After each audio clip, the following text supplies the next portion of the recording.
Hello friends, Tally Prime की series में आपका स्वागत है। पिछले सेशन में हमने देखा अगर हमें बैंक में कोई पेमेंट प्राप्त होती है तो उसकी एंट्री किस प्रकार हम कर सकते हैं, और अगर हम बैंक के द्वारा पे करते हैं तो उसकी एंट्री किस प्रकार से कर सकते हैं।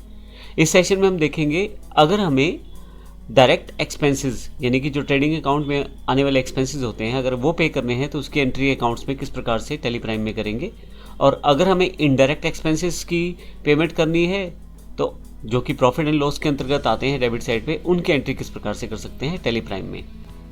तो सबसे पहली एंट्री जो है वो डायरेक्ट एक्सपेंस है। ऑक्ट्राई पेड 1600 रुपये बाय कैश मैंने 1600 रुपये ऑक्ट्राई पे किया है।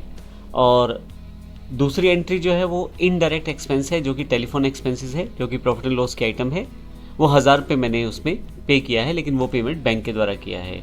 तो दो तरीकों मैंने दो और एंट्रीज की हैं। ऑक्ट्राई पे किया है जो कि डायरेक्ट एक्सपेंसेस है, और टेलीफोन एक्सपेंसेस जो कि इनडायरेक्ट एक्सपेंसेस है। मैं ये भी बता दूं कि इन दोनों के अकाउंट्स मेरे पास पहले से नहीं है, तो हम देखेंगे इस सेशन में कि एंट्री करते समय ही किस प्रकार से हम अकाउंट्स को भी क्रिएट कर सकते हैं। तो आइए शुरू करते हैं। तो आइए देखते हैं इसकी एंट्री किस प्रकार से हम टेली प्राइम में करेंगे। सबसे पहले हमें ऑक्ट्राई जो कि हमारा डायरेक्ट एक्सपेंस है उसकी एंट्री करनी है। तो हमारे पास ऑक्ट्राई का अकाउंट नहीं है, तो अगर कोई अकाउंट हमारे पास पहले से नहीं है तो उसकी एंट्री किस तरह से कर पाएंगे टेली प्राइम में साथ ही अकाउंट्स बनाते समय। तो आइए देखते हैं इसको किस प्रकार से करेंगे। सबसे पहले क्योंकि ऑक्ट्राई की एंट्री है और 1600 रुपये हमने उसके लिए पे किए हैं, एक पेमेंट एंट्री है, तो इसके लिए जो हमारे पास वाउचर आना चाहिए वो पेमेंट का वाउचर आना चाहिए। उसके लिए मैं यहाँ से पेमेंट वाउचर सेलेक्ट कर लेता हूँ। अब यहाँ पे अकाउंट में मैं जब भी कुछ टाइप करने की कोशिश करता हूँ तो यहाँ पे देखें आप, लिस्ट ऑफ लेजर अकाउंट्स यहाँ अवेलेबल हो जाते हैं। हालांकि मुझे पेमेंट करना है, पेमेंट किस माध्यम से करता है पहले मुझे ये बताना है। तो कैश के द्वारा मुझे 1600 रुपये पे करने हैं, तो कैश सेलेक्ट कर लेता हूँ, यहाँ पे मैं एंटर कर देता हूँ। अब मुझे 1600 रुपये पे करने हैं, तो ऐसे केस में अब मुझे जिस अकाउंट के लिए पेमेंट करना है यानी कि ऑक्ट्राई अकाउंट में, वो मेरे पास नहीं है।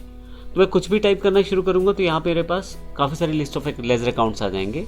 तो सबसे पहला ऑप्शन यहाँ क्रिएट का आपके पास यहाँ भी अवेलेबल है। अगर मैं इसे क्लिक कर दूँ तो आप देखेंगे जो लेज़र क्रिएशन स्क्रीन है वो यहीं पे अवेलेबल हो जाएगी।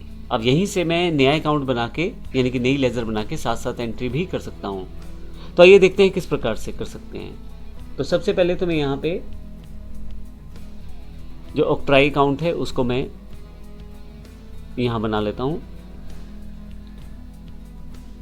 ऑक्ट्राई एक्सपेंसेस के नाम से। ये अंडर मेरे पास डायरेक्ट एक्सपेंसेस में आएगा, तो डायरेक्ट एक्सपेंसेस सेलेक्ट कर लेता हूँ यहाँ से मैं, और यहाँ नॉट एप्लीकेबल करते हुए यहाँ से ना बैंकिंग डिटेल आएगी ना इसका मेलिंग एड्रेस वगैरह कुछ भी नहीं, सिंपल अकाउंट इसका बनेगा डायरेक्ट एक्सपेंसेस के अंतर्गत। यस कर देता हूँ। तो मेरे पास देखिए अकाउंट साथ साथ ही बन गया, यानी कि लेज़र मेरे पास साथ साथ क्रिएट हो गई है। अब जो इसकी एंट्री है वो 1600 रुपये की है, तो मैं यहाँ 1600 टाइप कर देता हूँ, एंटर करते हुए नीचे की तरफ आता हूँ, और नरेशन में अगर मुझे कुछ लिखना है तो वो लिख सकता हूँ, अन्यथा खाली छोड़ सकता हूँ। अभी खाली छोड़ देता हूँ, जैसे एक्सेप्ट करूँगा मेरे पास ये एंट्री हो जाएगी। तो इस तरह से मैंने ऑक्ट्राई जो कि डायरेक्ट एक्सपेंसेस था उसकी पेमेंट की है, और मेरे पास वो अकाउंट नहीं था लेकिन मैंने साथ साथ वो अकाउंट क्रिएट करके उसकी एंट्री कर दी है। अब साथ ही देखेंगे हम कि जो हमारे इनडायरेक्ट एक्सपेंसेस होते हैं उसकी हम एंट्री या उसकी पेमेंट अगर हमें करनी है तो वो किस प्रकार से कर सकते हैं। तो हमारे पास एक टेलीफोन एक्सपेंसेस है जिसके लिए हमें 1000 रुपये पे करने हैं, वो भी बैंक के द्वारा। सेम डेट की एंट्री है दो, जो कि हमारे पास 2 तारीख की एंट्री है। टेलीफोन एक्सपेंसेस 1000 रुपये बैंक के द्वारा मैंने पे किए हैं, ये भी पेमेंट की एंट्री है। तो आइए देखते हैं इसको किस प्रकार से हम कर सकते हैं। टेलीफोन एक्सपेंसेस जो है वो एक इनडायरेक्ट एक्सपेंसेस है, प्रॉफिट एंड लॉस की डेबिट आइटम है। तो आइए देखते हैं इसको किस प्रकार से हम एंटर कर पाएंगे। इसका भी लेज़र मेरे पास पहले से नहीं है, लेकिन है तो ये पेमेंट, इसलिए मैं पेमेंट वाउचर में ही रहता हूँ। और यहाँ से क्योंकि मुझे बैंक द्वारा पे करना है तो IDBI बैंक सेलेक्ट कर लेता हूँ। पर्टिकुलर्स में मुझे यहाँ कुछ भी टाइप करूँगा तो मेरे पास फिर से लिस्ट ऑफ अकाउंट्स आ जाएंगे। तो यहाँ मैं क्रिएट पे क्लिक करता हूँ क्योंकि मेरे पास पहले से टेलीफोन अकाउंट अवेलेबल नहीं है।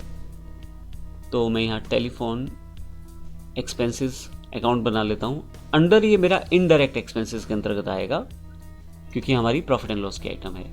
टाइप ऑफ लेज़र जो है यहाँ राउंडिंग में नोट एप्लीकेबल है यहाँ पे, और यहाँ बाकी सारी डिटेल्स देने की ज़रूरत नहीं है क्योंकि ये डिटेल्स इसके लिए नहीं है। और एक्सेप्ट करते हुए येस कर लें तो मेरे पास टेलीफोन एक्सपेंसेस का लेज़र यहीं क्रिएट हो जाएगा। अब मैंने जो पेमेंट किया है वो 1000 रुपये पे किया है इसके लिए, तो 1000 रुपये मैं यहाँ टाइप कर देता हूँ।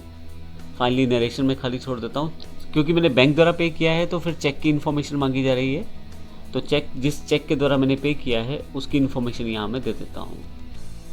और फाइनली नरेशन खाली है, एंटर करते ही मेरे पास ये एंट्री हो जाएगी।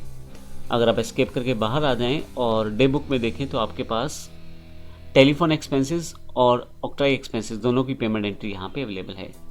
तो इस तरह से आप इन एंट्रीज को कर सकते हैं। जो आपकी डायरेक्ट एक्सपेंसेस या इनडायरेक्ट एक्सपेंसेस होते हैं उनकी एंट्री आप टेली प्राइम के द्वारा इस प्रकार कर सकते हैं। अगले सेशन में हम कुछ कॉन्ट्रा एंट्रीज के एग्जाम्पल देखेंगे और जानेंगे उसको किस प्रकार से हम टेली प्राइम में एंटर कर पाएंगे। धन्यवाद।